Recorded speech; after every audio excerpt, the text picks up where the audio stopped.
Tell the world what you intend to do, but first, show it. Chapter 8. Organized Planning. The crystallization of desire into action. The sixth step toward riches. You have learned that everything we create or acquire begins in the form of desire. Desire is taken on the first lap of its journey from the abstract to the concrete in the workshop of the imagination, where plans for its transition are created and organized. In Chapter 3, Desire, you were instructed to take 6 practical steps to begin translating your desire for money into its monetary equivalent. One of the steps you must take is the formation of a definite practical plan or plans through which this transformation may be made. Following are the basic instructions for making practical plans. Ally yourself with a group of as many people as you may need for the creation and carrying out of your plan or plans for the accumulation of money, making use of the mastermind principle. Compliance with this instruction is absolutely essential. Do not neglect it. Editor's comment: the Mastermind Alliance is built of 2 or more minds working actively together in perfect harmony toward a common goal. This concept was introduced in Chapter 6, Specialized Knowledge, and is described in more detail in Chapter 11, The Power of the Mastermind. This is the end of the editor's comment. Before forming your Mastermind Alliance, decide what advantages and benefits you may offer the individual members of your group in return for their cooperation. No one will work indefinitely without some form of compensation. No intelligent person should request or expect another to work without adequate compensation, although this may not always be in the form of money. Arrange to meet with the members of your mastermind group at least twice a week, and more often if possible, until you have jointly perfected the necessary plan or plans for the accumulation of money. Maintain perfect harmony between yourself and every member of your mastermind group. If you fail to carry out this instruction to the letter, you may expect to meet with failure. The mastermind principle cannot work where perfect harmony does not prevail. Keep in mind these facts. You are engaged in an undertaking of major importance to you. To be sure of success, you must have plans that are faultless. You must have the advantage of the experience, education, native ability, and imagination of other minds. This is the way it has been done by every person who has accumulated a great fortune. No individual has sufficient experience, education, natural ability, and knowledge to ensure the accumulation of a great fortune without the cooperation of other people.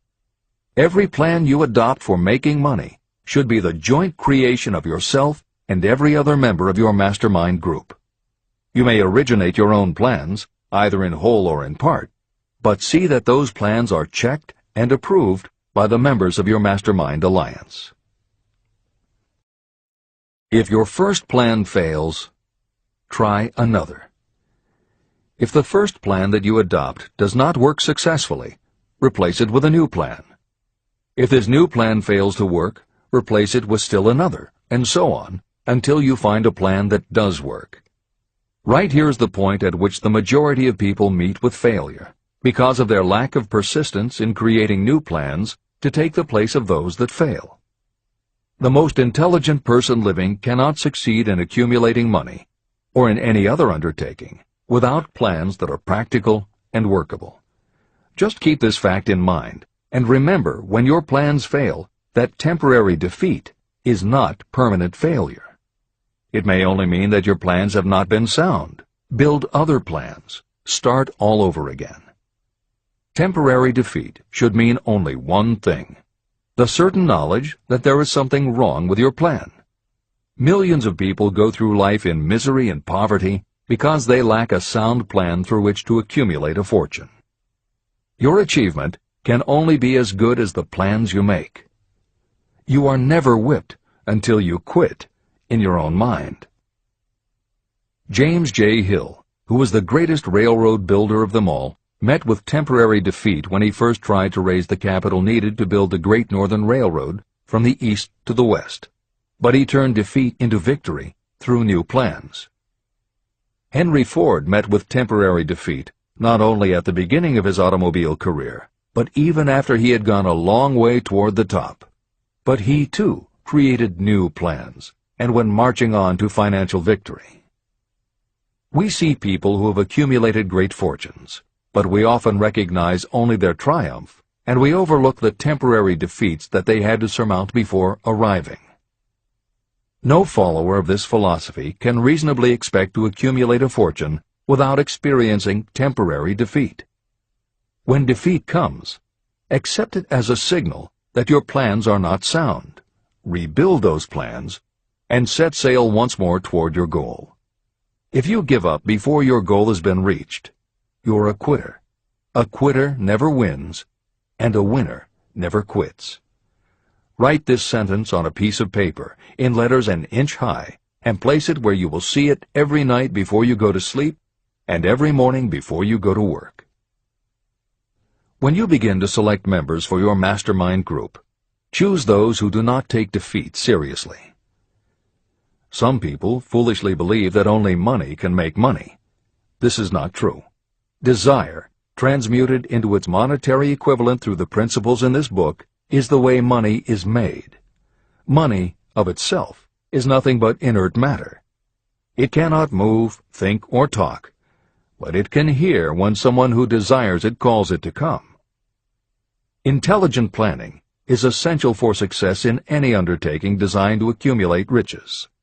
Following are detailed instructions to those who must begin the accumulation of riches by selling personal services. It should encourage you to know that practically all the great fortunes began either from selling personal services or from the sale of ideas. When you think about it, what else except ideas and personal services can you give in return for riches if you don't have products or property? Leaders and followers. Broadly speaking, there are two types of people in the world.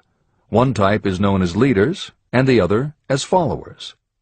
Decide at the outset whether you intend to become a leader in your chosen calling or remain a follower.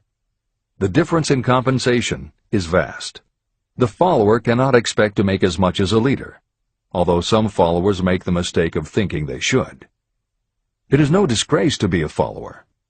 On the other hand, it is no credit to remain a follower.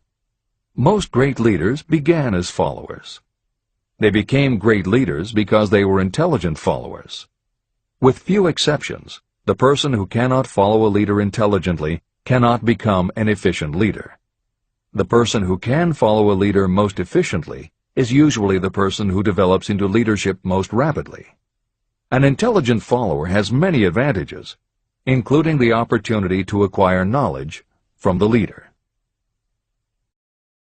The major attributes of leadership.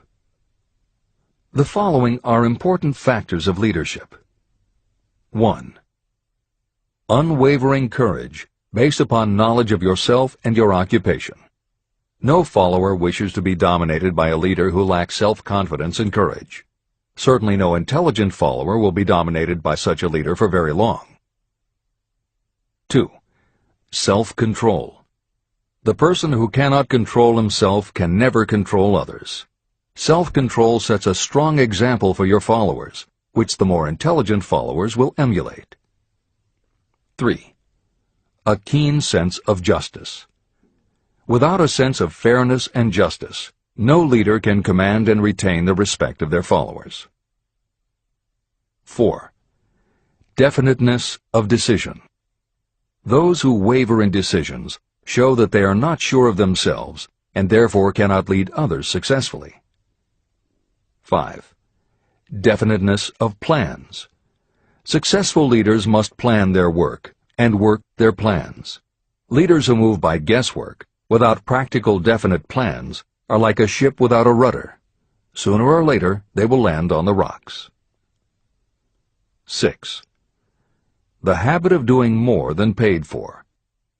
One of the penalties of leadership is the necessity of the leaders to willingly do more than they require of their followers. 7. A pleasing personality. Leadership calls for respect. Followers will not respect a leader who does not grade high on all of the factors of a pleasing personality. 8. Sympathy and understanding. Successful leaders must be in sympathy with their followers. Moreover, they must understand them and their problems. 9. Mastery of detail. Successful leadership calls for mastery of the details of the leader's position. 10. Willingness to assume full responsibility. Successful leaders must be willing to assume responsibility for the mistakes and the shortcomings of their followers. If a leader tries to shift this responsibility, that leader will not remain the leader. If one of your followers makes a mistake or is incompetent, you must consider that it is you who failed. 11. Cooperation. The successful leader must understand and apply the principle of cooperative effort and be able to induce followers to do the same. Leadership calls for power, and power calls for cooperation. There are two forms of leadership.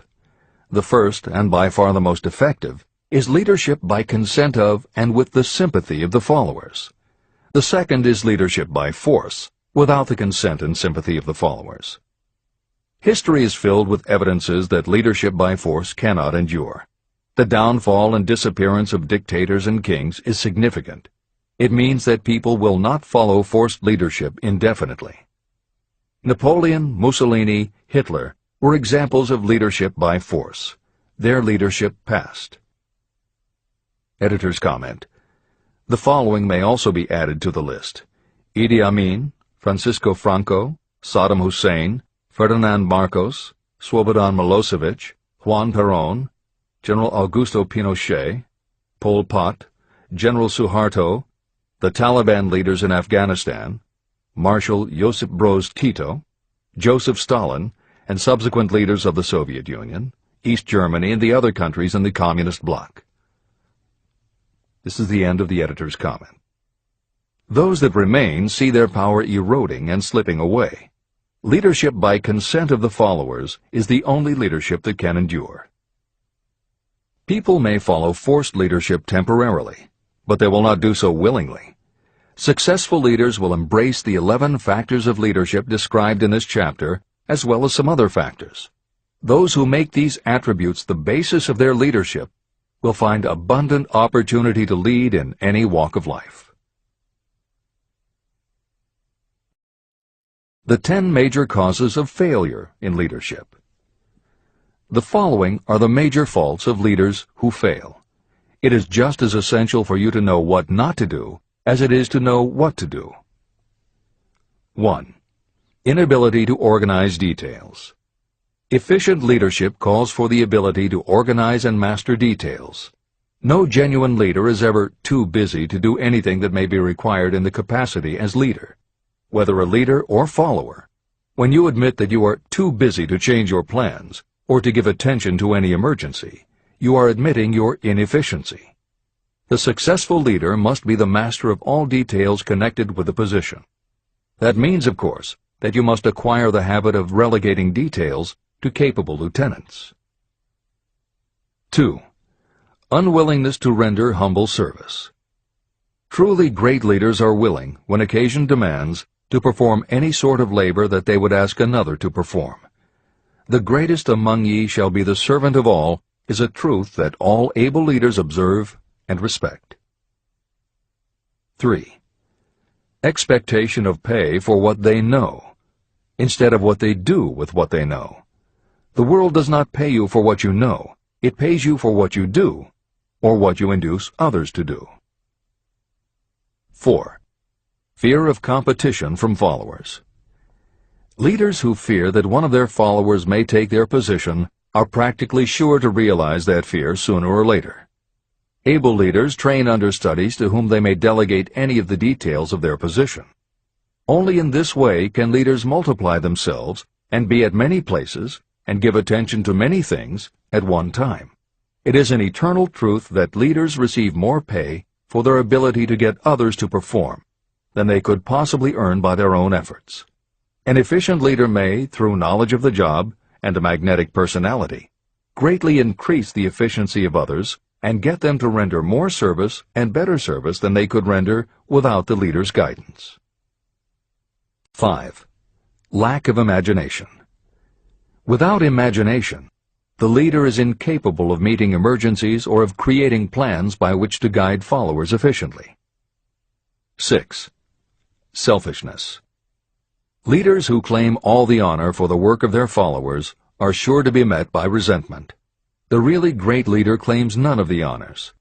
Great leaders are content to see the honors, when there are any, go to their followers, because the great leaders know that most people will work harder for commendation and recognition than they will for money alone. 7. Intemperance. Followers do not respect an intemperate leader. Moreover, intemperance in any form destroys the endurance and the vitality of those who indulge in it. 8. Disloyalty. Perhaps this should have come at the head of the list. Leaders who are not loyal to their duty, and to those both above and below them, cannot maintain their leadership for long. Disloyalty marks you as being less than the dust of the earth, and it will bring the contempt it deserves.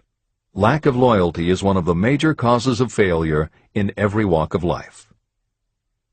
9. Emphasis of the authority of leadership. The efficient leader leads by encouraging, and not by trying to instill fear in the hearts of those who follow. Leaders who try to impress their followers with their authority come within the category of leadership through force. If you are a real leader, you will have no need to advertise that fact. It is apparent in your conduct, by your sympathy, understanding, fairness, and a demonstration that you know your job. 10. Emphasis of title. Competent leaders require no title to give them the respect of their followers. Leaders who make too much of their titles generally have little else to emphasize. The doors to the office of the real leader are open to all and free from formality or ostentation. These are among the most common causes of failure in leadership. Any one of these faults is sufficient to cause failure. Study the list carefully if you aspire to leadership, and make sure that you are free of these faults. Editor's comment. Warren Bennis, a professor who teaches management and organization, said, "A manager is someone who does things right. A leader is someone who does the right thing." Admiral Grace Hopper was the ranking female Navy officer when she was interviewed for 60 Minutes. She said, "You manage things. You lead people." This is the end of the editor's comment.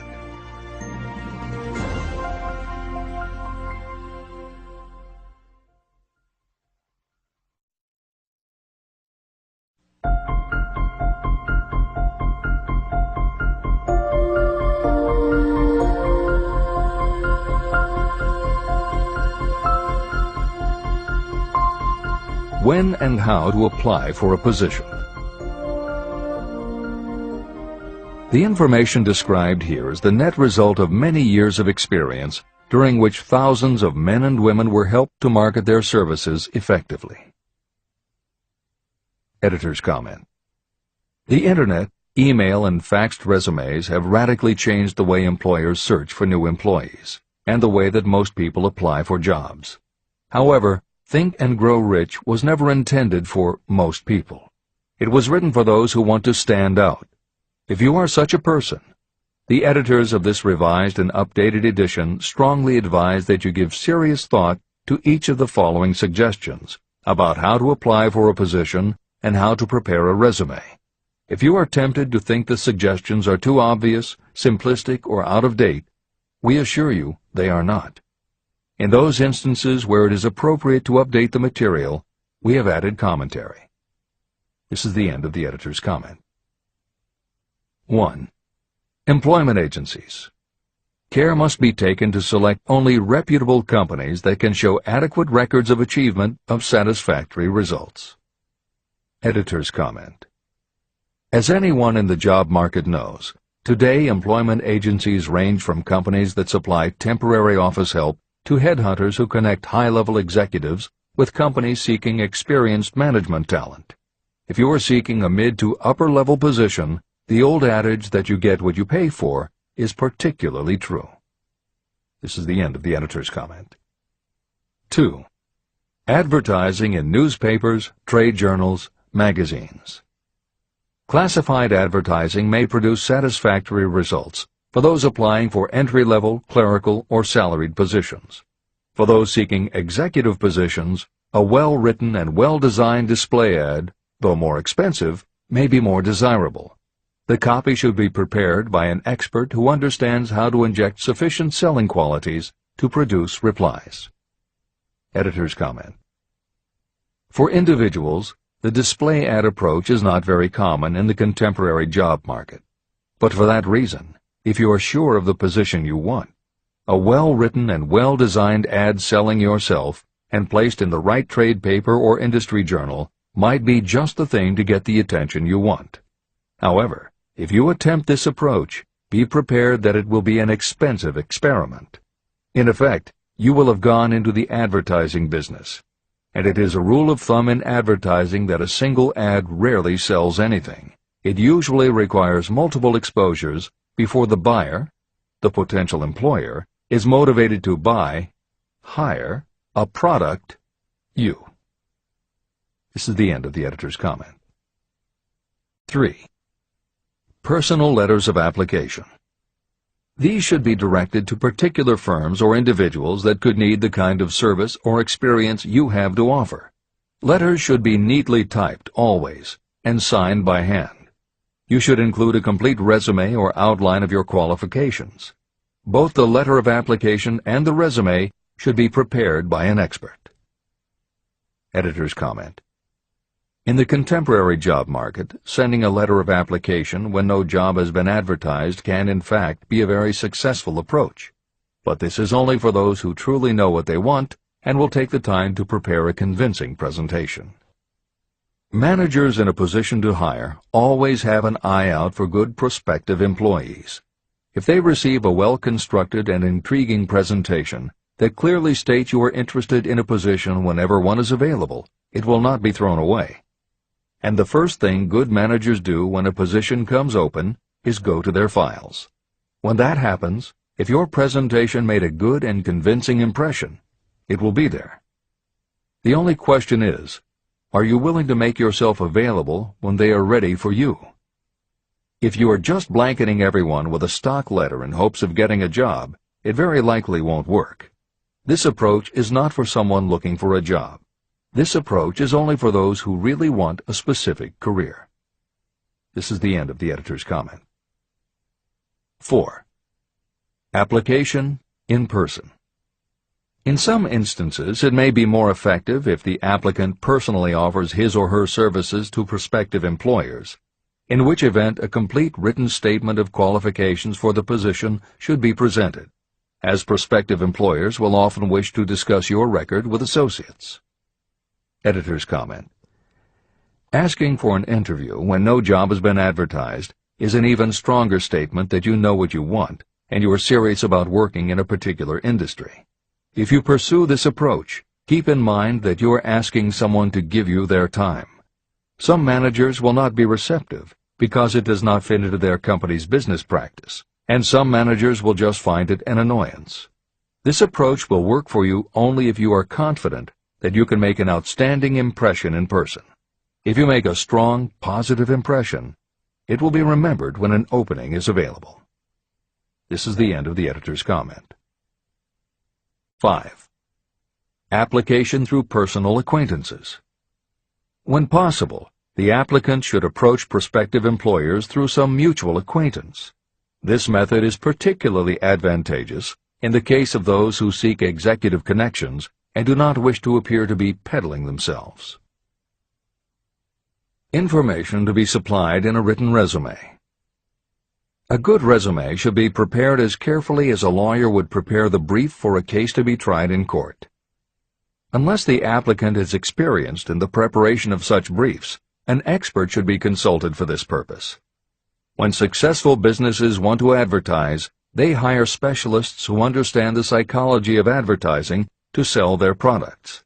If you are selling your personal services, you should do the same. Editor's comment. The job market in America has never been as bad as it was when Napoleon Hill wrote the preceding paragraph. Because of the Great Depression, many adults had never had any kind of steady job, let alone sought a career position, and there were few places to learn how to do it. Since that time, many excellent books have been published on the subject, and companies that offer professional help in preparing resumes have become very common. However, neither books nor copywriters are magic. It all begins with what you have to offer. The editors of this edition suggest that you start to assemble your presentation using the guidelines that appear below. Once you have a first draft, you should review at least one of the books on the subject to see what suggestions are offered that might help you sell yourself better than you have already done. Then, depending how satisfied you are, you might also want to seek advice from a professional who specializes in such presentations. We offer 2 notes of caution. First, make sure that your presentation does not look like something turned out by a resume mill. Having received many resumes over the years, the editors warn you that some professionals use the same stock phrases, buzzwords, and formats for every client, and this can be a dead giveaway that someone else prepared your resume, or that you have simply copied from a book. Your intention should be to make yours stand out. The second word of caution is, don't go overboard in trying to stand out. There is a balance between catching an employer's attention and looking like you are trying too hard. For instance, if you are a New York marketing executive applying to a Los Angeles company, sending your application with a bag of fresh bagels by next morning FedEx would probably make a good impression, whereas sending a dartboard with your picture in the center might be viewed as just a little too cute and a little too much. Clever is good, but professional is a must. Never be so clever that you don't look professional. Following are a set of guidelines for preparing your resume. Because part of your search for a position will involve responding to ads for job openings, and because it has become common to respond by faxing applications and resumes, Napoleon Hill's guidelines should be used to prepare 2 separate presentations. As Hill suggests below, you should prepare an elaborate presentation to be used when mailed or presented in person. But you should also prepare a second, shorter version that is designed specifically to be faxed. Take care to make your fax version complete and interesting, but it should be no more than 3 pages. The following information should appear in your presentation. 1. Education. State briefly but definitely what schooling you've had and in what subjects you specialized in school, giving the reasons for that specialization. Editor's comments. Never exaggerate. This is very serious advice, and it applies not only to education, but also the next 2 categories, experience and references. Smart employers will check in all 3 areas. Labor laws have become so demanding that employers filling responsible positions are very cautious about whom they hire in the first place. There are rules about such things as the difference between salaried and hourly employment, sexual harassment, what constitutes grounds for dismissal, what questions can and cannot be asked in job interviews, and a host of other things that leave the employer open to potential lawsuits. Consequently, smart employers, the kind you want to work for, will check your education, experience, and references. Also, bear in mind, you are providing information that will follow you for the rest of your career. If you keep up with the news, you know that in recent times even executives headed for the top have been dismissed. Military men have resigned in disgrace. Politicians have been removed from office, and professors have been forced to resign, all because someone looked into their background and found that they had exaggerated their qualifications. This is the end of the editor's comments. 2. Experience. If you have had experience in connection with positions similar to the one you seek, describe it fully. Give the names and addresses of former employers. Be sure to clearly point out any special experience you may have had that would equip you to fill the position you seek. 3. References. Practically every business firm wants to know as much as possible about the background of prospective employees who seek positions of responsibility. Attach copies of letters from former employers, from teachers under whom you studied, and from prominent people whose judgment may be relied upon. 4. Photograph of yourself. Include a recent professional photograph of yourself as a part of your presentation. Editor's comment. In the contemporary job market, this is not a common practice at all. However, from personal experience, the editors of this edition know it can be advantageous. We have received only one such job application, but unquestionably it was the photograph that prompted us to ask the applicant to come in for an interview. If you are confident that your appearance makes a good, professional impression, you may want to consider this unusual approach. There is the danger that you may be seen as vain or self-centered, but it could also be the thing that gives you an edge. This is the end of the editor's comment. 5. Apply for a specific position.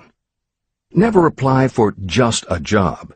That indicates you lack specialized qualifications. 6. State your qualifications for the particular position for which you apply. Give full details why you believe you are qualified for the particular position you seek. This is the most important detail of your application.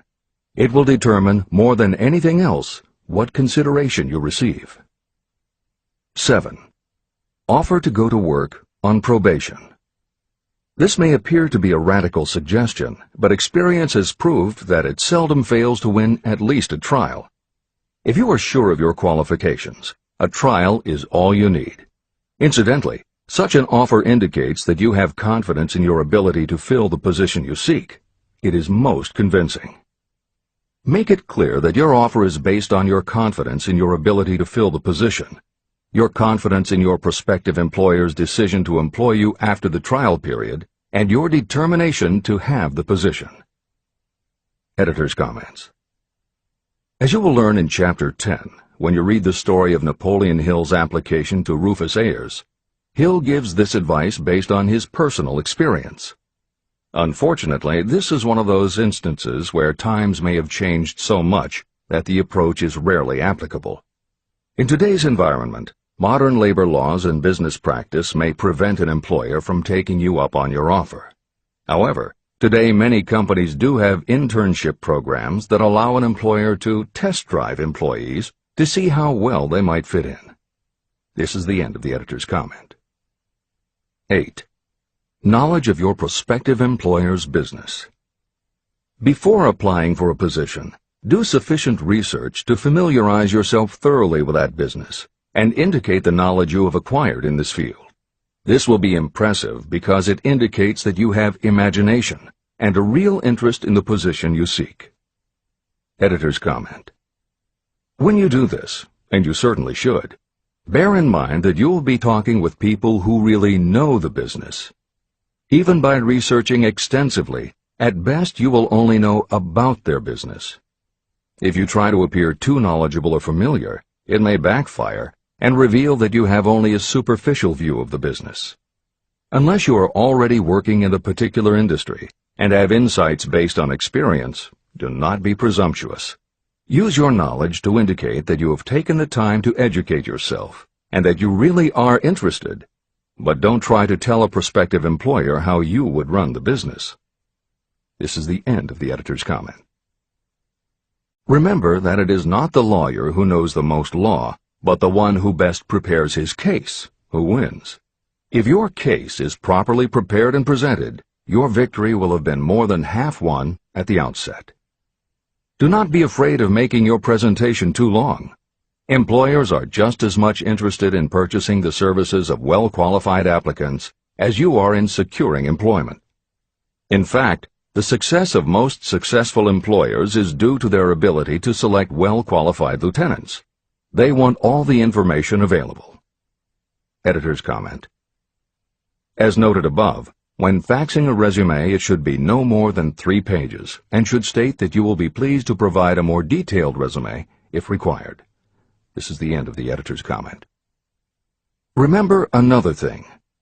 Neatness in the preparation of your resume and application will indicate that you are a painstaking person. Successful salespeople groom themselves with care. They understand that first impressions are lasting. Your presentation is your sales rep. Give it a good suit of clothes, so it will stand out in bold contrast to anything else your prospective employer ever saw. If the position you seek is worth having, it is worth going after with care.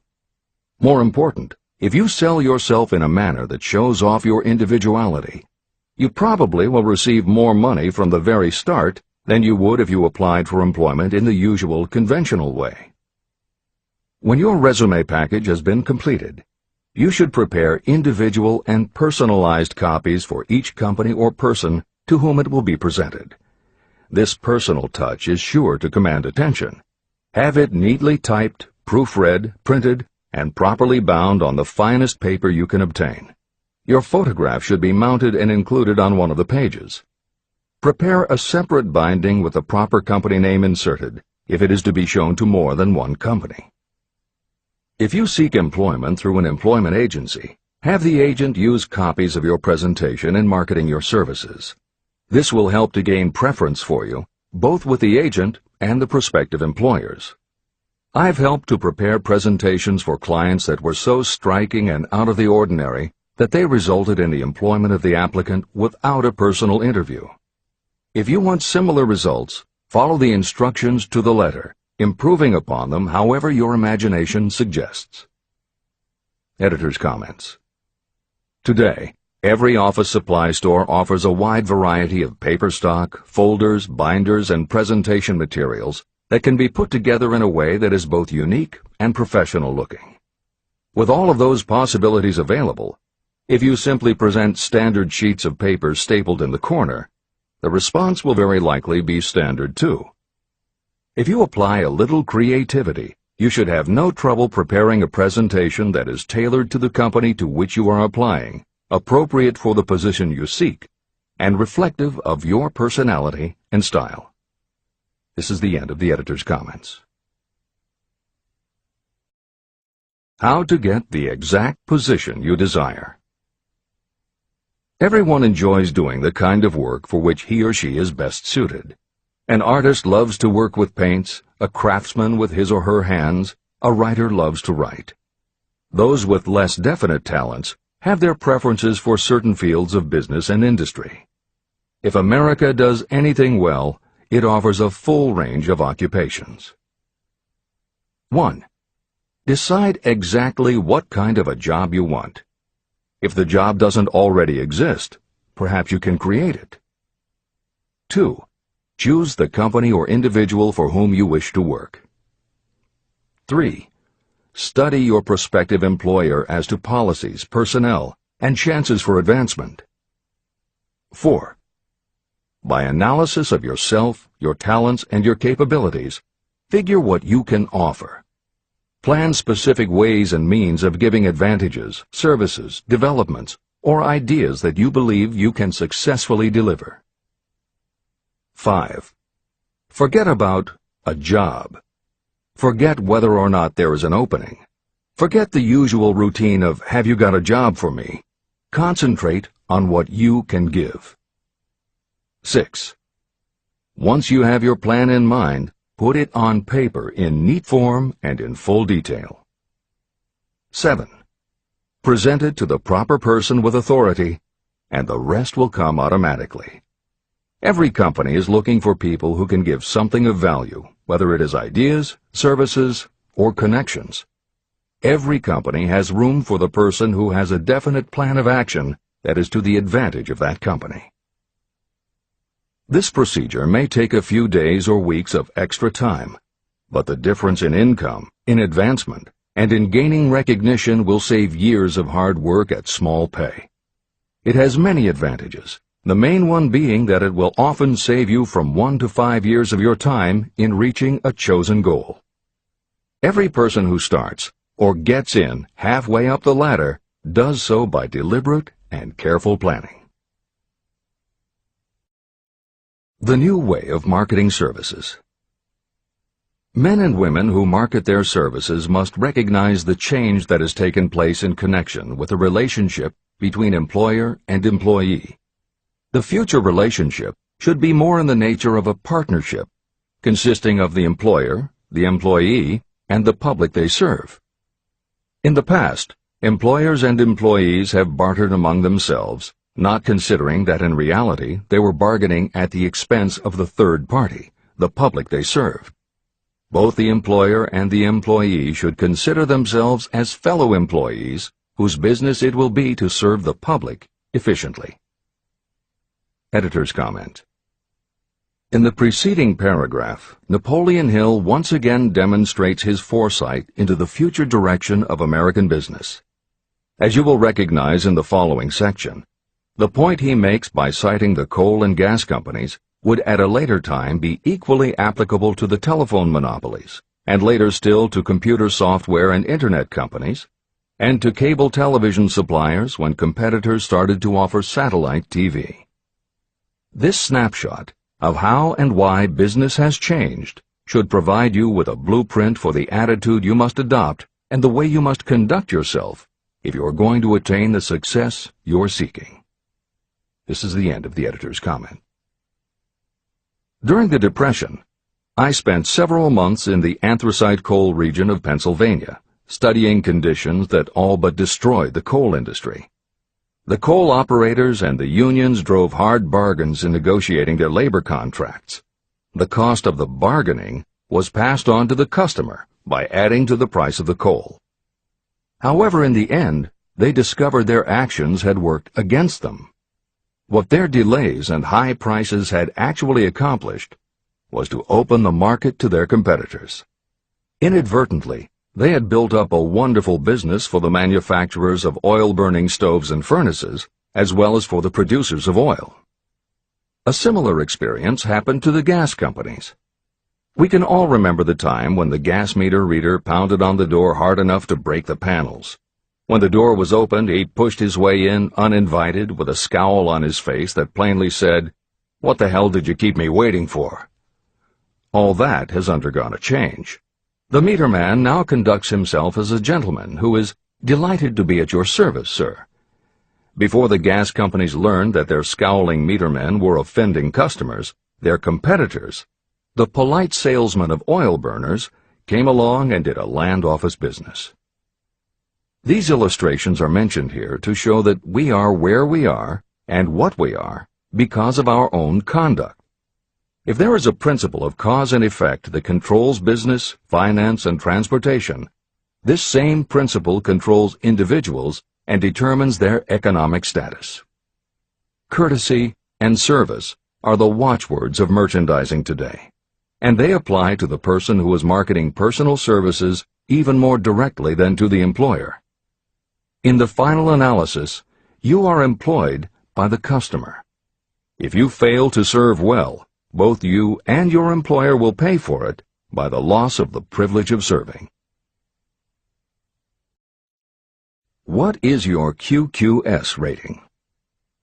In the preceding, the causes of success in marketing services effectively and permanently have been clearly described.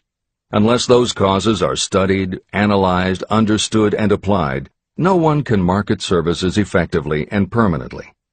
Every man or woman must be their own sales force of their personal services. The quality and the quantity of service rendered, and the spirit in which it is rendered, determine the price and the duration of employment. To market your personal services effectively, which means a permanent market at a satisfactory price under pleasant conditions, you must adopt and follow the QQS formula. QQS means that quality plus quantity plus the proper spirit of cooperation equals perfect salesmanship of service. Remember the QQS formula, but do more. Apply it as a habit. Analyze the formula to make sure you understand exactly what it means. Quality of service means the performance of every detail in connection with your position in the most efficient manner possible, with the object of greater efficiency always in mind. Quantity of service means the habit of rendering all the service of which you are capable at all times, with the purpose of increasing the amount of service rendered as you develop greater skill through practice and experience. Emphasis is again placed on the word habit. Spirit of service means the habit of agreeable, harmonious conduct, which will induce cooperation from associates and fellow employees. Adequate quality and adequate quantity of service is not sufficient to maintain a permanent market for your services. The spirit in which you deliver service is a strong determining factor in connection with both the price you receive and the duration of your employment. Andrew Carnegie stressed this point in his description of the factors that lead to success in the marketing of personal services. He emphasized again and again the necessity for harmonious conduct. He stressed the fact that he would not retain any man, no matter how great a quantity or how efficient the quality of his work, unless he worked in a spirit of harmony. Mr. Carnegie insisted upon his people working with each other in an agreeable manner. To prove that he placed a high value on this quality, he helped many who met his standards to become very wealthy. Those who did not conform had to make room for others who did. The importance of a pleasing personality has been stressed because it is so important in rendering service in the proper spirit. If you have a personality that pleases, and you render service in a spirit of harmony, these assets often make up for what you may lack in both the quality and the quantity of service you render. Nothing, however, can be successfully substituted for pleasing conduct. The capital value of your services. The person whose income is derived entirely from the sale of personal services is a merchant, just like the person who sells hard goods, and such a person is subject to exactly the same rules of conduct as the merchant who sells merchandise. I emphasize this because many people who live by the sale of personal services make the mistake of considering themselves free from the rules of conduct and the responsibilities attached to those who are engaged in marketing commodities. The day of the go-getter has been supplanted by the go-giver. The actual capitalized value of your brainpower may be determined by the amount of income you can produce by marketing your services. A fair estimate of the capital value of your brainpower may be made by using the following assumptions. Money, the amount of capital, can be borrowed from a bank at a certain rate of interest. Money is worth no more than brains, and it is often worth much less. Therefore, if your brainpower is as valuable as money, in effect, you should be lending your brainpower, your amount of capital, at least at the same rate that banks charge to lend money. This means that what you earn in a year, your income, is comparable to what a bank earns from a loan in a year, the interest they charge. You can then calculate the capital value of your brainpower using this formula. Divide 100 by the current rate of interest that banks charge for lending money. Then multiply the result by the amount of your annual income. As an example, assume that the current interest rate is 5%.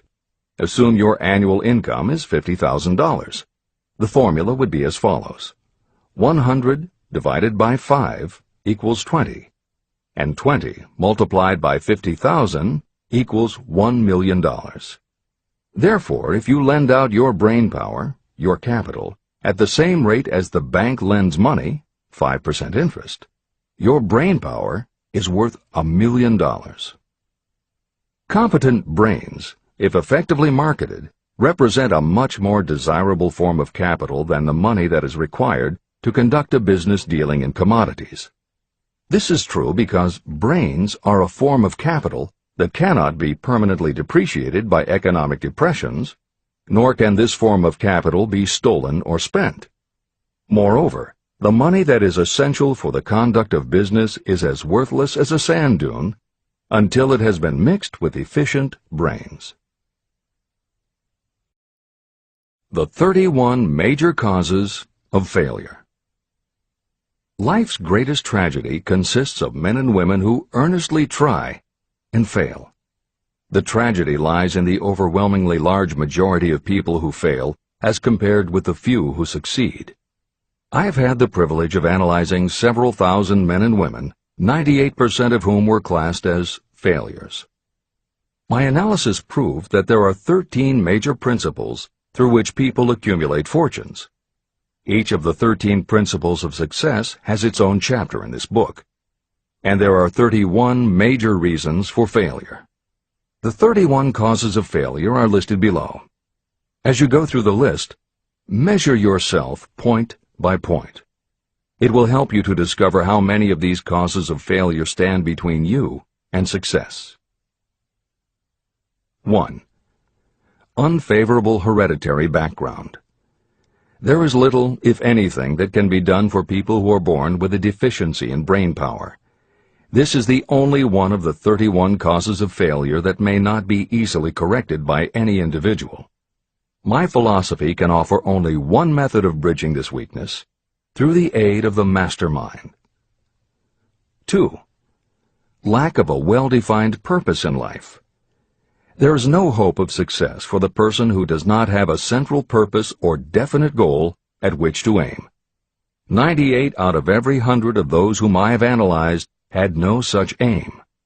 Perhaps this was the major cause of their failure. 3. Lack of ambition to aim above mediocrity.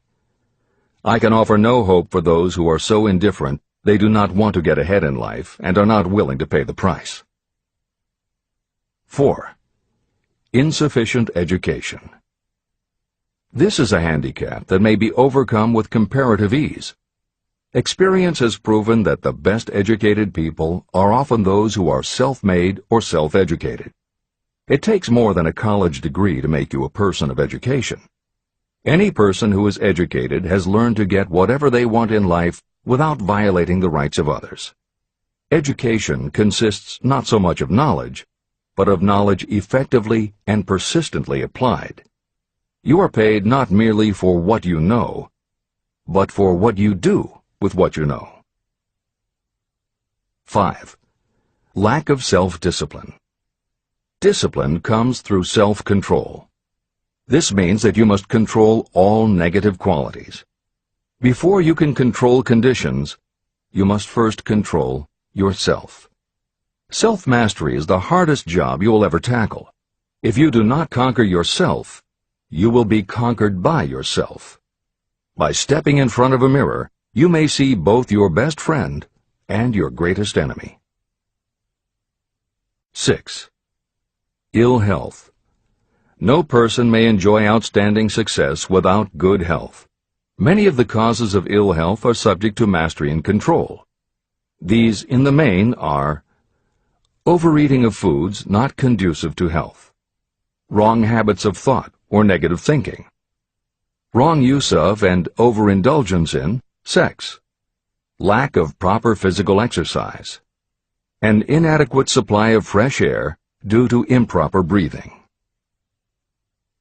7. Unfavorable environmental influences during childhood. As the twig is bent, so shall the tree grow. Most people who have criminal tendencies acquire them as the result of bad environment and improper associates during their childhood or youth. Procrastination. This is one of the most common causes of failure. Procrastination stands within the shadow of every human being, waiting its opportunity to spoil your chances of success. Most of us go through life as failures because we are waiting for the time to be right to start doing something worthwhile. Do not wait. The time will never be just right. Start where you stand, work with whatever tools you have at your command, and you will acquire better tools as you go along. 9. Lack of persistence. Most of us are good starters, but poor finishers of everything we begin. People are prone to give up at the first signs of defeat. There is no substitute for persistence. The person who makes persistence his or her watchword discovers that failure finally becomes tired and makes its departure. Failure cannot cope with persistence. 10. Negative personality. There is no hope of success for the person who repels people through a negative personality. Success comes through the application of power, and power is attained through the cooperative efforts of other people. A negative personality will not induce cooperation. 11. Lack of control of sexual urges. Sexual energy is the most powerful of all the stimuli that move people into action. Because it is the most powerful of the emotions, if it is controlled, it can be converted into other creative channels. 12. Uncontrolled desire for something for nothing. The gambling instinct drives millions of people to failure. Evidence of this may be found in the Wall Street stock market crash of 1929, during which millions of people tried to make money by gambling on stock margins. Editor's comments. For those who are not familiar with the stock market and buying on margin, the following is a simplified explanation of what caused the crash of '29. The first thing to understand is that prior to the Great Depression there was widespread optimism about the expanding economy. Businesses were booming, and the people who had invested in those companies were making fortunes almost overnight.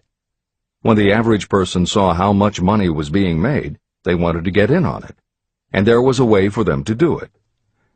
Even average people who didn't have enough ready cash to buy stocks could do so because brokers allowed customers to purchase stocks on margin by making what amounted to a down payment.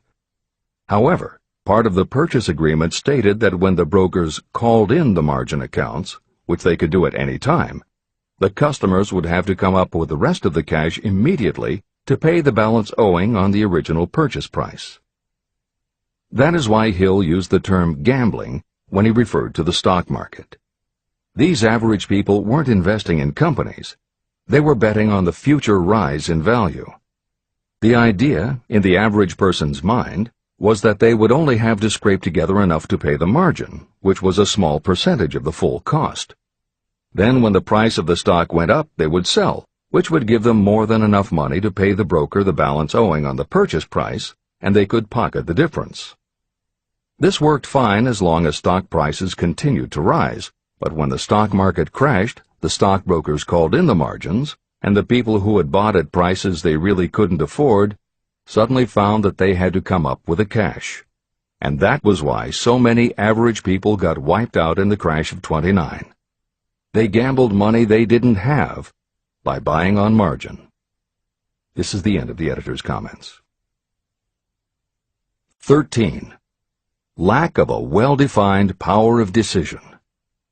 Those who succeed reach decisions promptly and change them very slowly. Those who fail reach decisions very slowly and change them frequently and quickly. Indecision and procrastination are twins. Where one is found, the other is also usually found. Kill off this pair before they completely tie you to the treadmill of failure. 14. One or more of the 6 basic fears: fear of poverty, fear of criticism, fear of ill health, fear of loss of love, fear of old age, and fear of death. You will find an in-depth analysis of these 6 basic fears in the final chapter. They must be mastered before you can market your services effectively. 15. Wrong selection of a mate in marriage. This is a most common cause of failure. The relationship of marriage brings people intimately into contact. Unless this relationship is harmonious, failure is likely to follow. Moreover, it will be a form of failure that destroys ambition. 16. Overcaution. The person who takes no chances generally has to take whatever is left when others are through choosing. Overcaution is as bad as undercaution. Both are extremes to be guarded against. Life itself is filled with the element of chance. 17. Wrong selection of associates in business. This is one of the most common causes of failure in business. In marketing personal services, you should use great care to select an employer who will be an inspiration and who is intelligent and successful. We emulate those with whom we associate most closely. Pick an employer who is worth emulating. 18. Superstition and prejudice. Superstition is a form of fear. It is also a sign of ignorance. Successful people keep open minds and are afraid of nothing. 19. Wrong selection of a vocation. You cannot have outstanding success in work that you do not like. The most essential step in the marketing of personal services is that of selecting an occupation into which you can throw yourself wholeheartedly. Although money or circumstances may require you to do something you don't like for a time, no one can stop you from developing plans to make your goal in life a reality. Editor's comments. Most contemporary experts agree with Napoleon Hill's statement that finding the work you love is of key importance in achieving success that is truly rewarding. This concept coincides so well with modern attitudes that it has inspired a number of books, including Feel the Fear and Do It Anyway by Susan Jeffers, Wishcraft by Barbara Sher, and Do What You Love, The Money Will Follow by Marcia Sinitar. All three books became bestsellers by expanding upon that single concept. This is the end of the editor's comments. 20. Lack of concentration of effort. The jack of all trades seldom is good at any. Concentrate all of your efforts on one definite chief aim. 21. The habit of indiscriminate spending. You cannot succeed if you are eternally in fear of poverty. Form the habit of systematic saving by putting aside a definite percentage of your income. Money in the bank gives you a very safe foundation of courage when bargaining for the sale of personal services. Without money, you must take what you are offered and be glad to get it. 22. Lack of enthusiasm. Without enthusiasm, you cannot be convincing. Moreover, enthusiasm is contagious, and the person who has it under control is generally welcome in any group of people. 23. Intolerance. The person with a closed mind on any subject seldom gets ahead. Intolerance means that you have stopped acquiring knowledge. The most damaging forms of intolerance are those connected with religious, racial, and political differences of opinion. 24. Intemperance. The most damaging forms of intemperance are connected with overeating, alcohol, drugs, and sexual activities. Overindulgence in any of these can be fatal to success. 25. Inability to cooperate with others. More people lose their positions and their big opportunities in life because of this fault than for all other reasons combined. It is a fault that no well-informed business person or leader will tolerate. 26. Possession of power that was not acquired through self-effort. Sons and daughters of wealthy parents and others who inherit money that they did not earn. Power in the hands of one who did not acquire it gradually is often fatal to success. Quick riches are more dangerous than poverty. 27. Intentional dishonesty. There is no substitute for honesty. You may be temporarily dishonest because of circumstances over which you have no control without permanent damage, but there is no hope for you if you are dishonest by choice. Sooner or later, your deeds will catch up with you, and you will pay by loss of reputation and perhaps even loss of liberty. 28. Egotism and vanity. These qualities serve as red lights that warn others to keep away. They are fatal to success. 29. Guessing instead of thinking. Most people are too indifferent or lazy to acquire facts with which to think accurately. They prefer to act on opinions created by guesswork or snap judgments.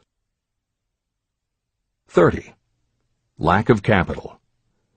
This is a common cause of failure among those who start out in business for the first time.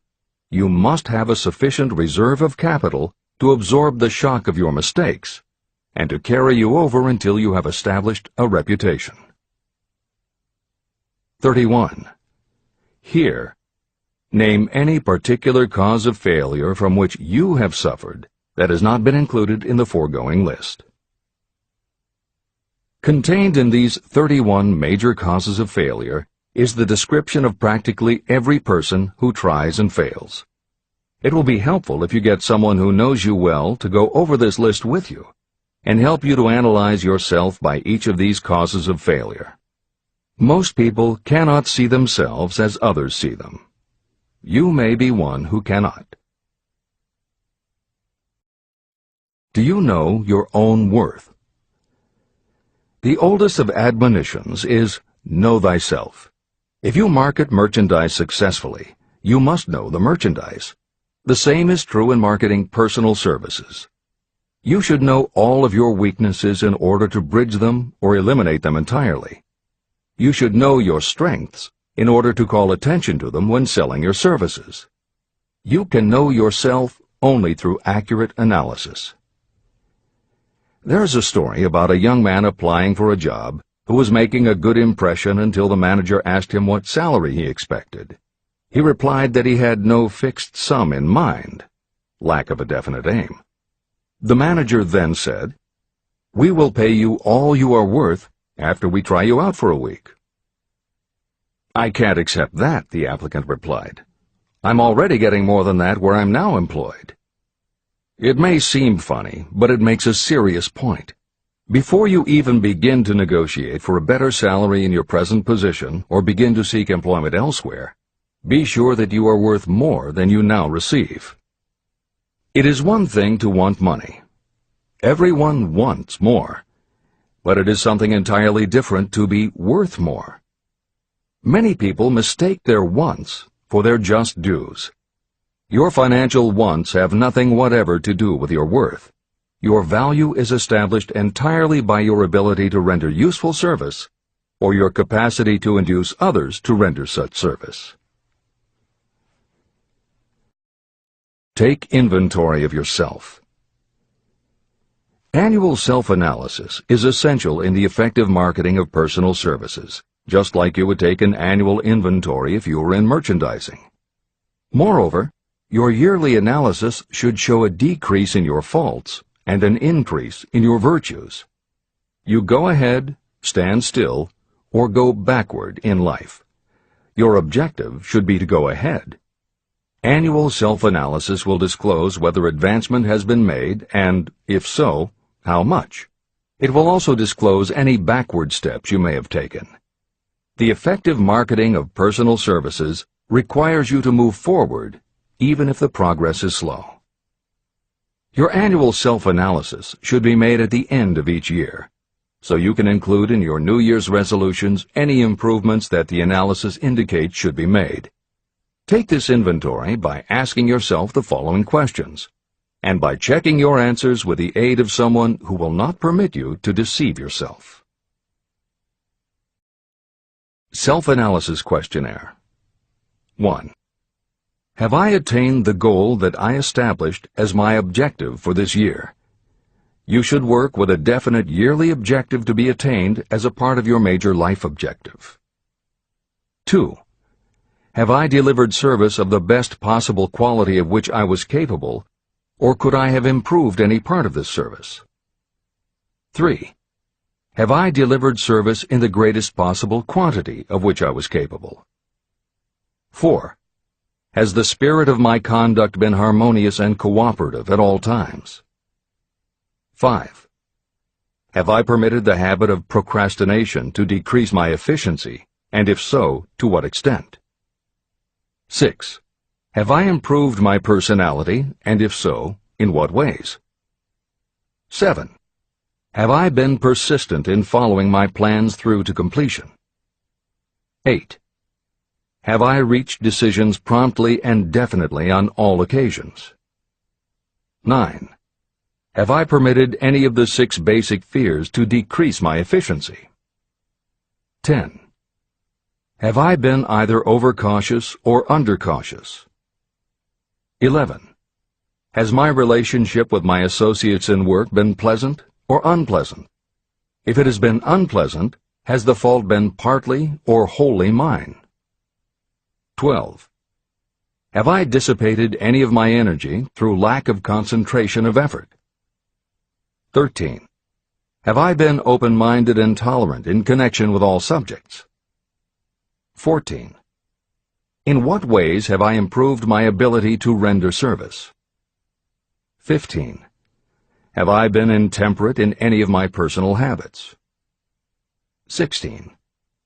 Have I expressed, either openly or secretly, any form of egotism? 17. Has my conduct toward my associates been such that they respect me? 18. Have my opinions and decisions been based upon guesswork or accuracy of analysis and thought? 19. Have I followed the habit of budgeting my time, my expenses, and my income, and have I been conservative in these budgets? 20. How much time have I devoted to unprofitable effort which I might have used to better advantage? 21. How may I rebudget my time and change my habits so I will be more efficient during the coming year? 22. Have I been guilty of any conduct that was not approved by my own conscience? 23. In what ways have I rendered more service and better service than I was paid to render? 24. Have I been unfair to anyone, and if so, in what way? 25. If I had been the purchaser of my own services for the year, would I be satisfied with my purchase?